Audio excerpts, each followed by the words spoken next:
Shadrach, Meshach, and Abednego replied to the king, "O Nebuchadnezzar, we do not need to defend ourselves before you in this matter. If we are thrown into the blazing furnace, the God we serve is able to save us from it, and he will rescue us from your hand, O king." Daniel chapter 3. As a child, it was a breathtaking story, even on a flannel graph board. It hasn't lost its high drama.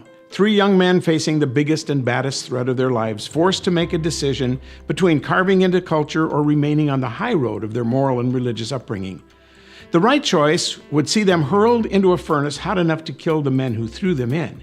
The wrong choice would set them free to resume their privileged lifestyles.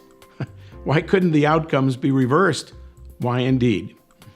There appears to be no hesitation, no, "Can we have some time to think about this?"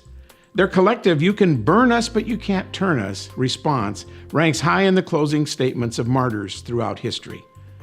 There is something very special in the eyes of these Hebrews as they look unflinchingly at King Nebuchadnezzar's angry face. One personal implication of this story to me is the haunting question, how big is my God as manifested by the faith that I exhibit? But there's another breaking point and breaking development in the story that literally demands our attention. Notice the verse that follows their bold confidence. Verse 18 says, "But even if he does not, King, we want you to know that we will not serve your gods or worship the image of gold you have set up." They said God can, but if he chooses not to, it doesn't diminish who he is and does not alter our belief system. Great faith believes, but doesn't base that belief on getting what it wants, but on its confidence that God is God regardless. May there be joy and majestic yet childlike faith on your journey. Most people read devotionals to find encouragement and comfort.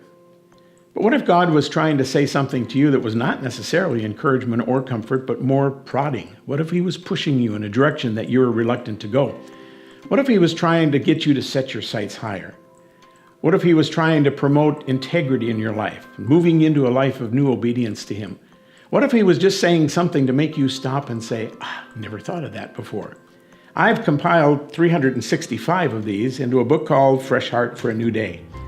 I think you'll find it beneficial to your walk with the Lord. You can order it through Amazon.com, Barnes & Noble, or ask your Christian bookseller to order a copy for you. God may be having something to say to you that you haven't expected him to say. Might be right here.